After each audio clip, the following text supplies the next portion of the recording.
Hi, welcome to Prabha with TNPSC. இன்றைக்கி என்ன பார்க்குறோம் அப்படின்னா, இந்திய விடுதலை இயக்கத்தில் தமிழ்நாட்டின் பங்கு. இது வந்து எங்கே இருக்குது அப்படின்னு பார்த்தீங்கன்னா, ஓல்டு புக்கு 2015 எடிஷனில் 10th ஸ்டாண்டர்ட் நினைக்கிறேன். நான் ரெஃபர் பண்ணிட்டு சொல்கிறேன் இது மட்டும்.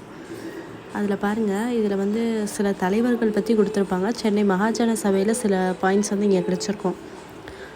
அதுக்கப்புறம் வாஞ்சிநாதன் பற்றி ஒரு ஆல்ரெடி கேட்ட ஒரு கொஷின் வந்து இங்கே இந்த இதில் இருக்குது. நான் ரெஃபர் பண்ண வரேன். ஸோ அதை நோட்ஸ் எடுத்திருக்கேன் பாருங்கள்.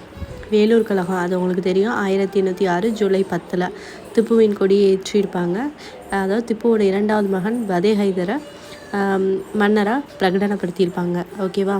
அடுத்து பார்த்திங்க அப்படின்னா, சென்னை மகாஜன சபை. உங்களுக்கு தெரியும், சென்னை மகாஜன சபை 1884 மே 16. ஆனால் இதோட அலுவலகம் எங்கே இருந்துச்சு அப்படின்னா, அதாவது இந்து பத்திரிகை அலுவலகத்தில் தான் செயல்பட துவங்கியது.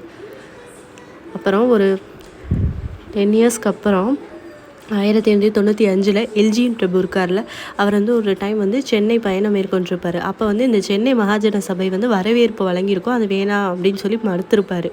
அதே மாதிரி அதுக்கு அடுத்த வருஷமே நம்ம காந்தி வந்திருப்பார், இந்த சென்னை மகாஜன சபைக்கு வந்து உரையாற்றியிருப்பார். வந்து அடுத்து பொன் விழாவுக்கு வந்து நம்ம ஜவஹர்லால் நேரு வந்து கலந்துக்கிட்டு இருந்திருப்பார்.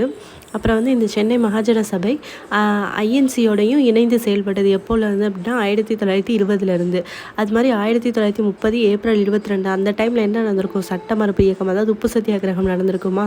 அதே மாதிரி இந்த மகாஜன சபையும் இந்த மாதிரி பண்ணியிருப்பாங்க, உப்பு சத்தியாகிரகத்தில் பங்கேற்றிருப்பாங்க. எங்கன்னா சென்னையில் ஜார்ஜ் டவுன், யானைக்கவுனி உயர்நீதிமன்றம், கடற்கரை பகுதியில் தலைமையேற்று நடத்தியிருப்பாங்க. அப்போது இதில் உள்ள நிறையா உறுப்பினர்களை கடுமையாக தாக்கியிருப்பாங்க. இதை விசாரிக்கிறதுக்கு ஒரு 3 பேர் குழு. அதோட நீதிபதியாக யார் இருந்திருப்பாருன்னா ராமச்சந்திரர் ஐயர் அப்படிங்கிறவர் இருந்திருப்பார். ஸோ இதை நல்லா பார்த்துக்கோங்க. நெக்ஸ்ட் பார்ட்டில் வந்து இதோட கண்டினியூ வீடியோ போடுறேன்.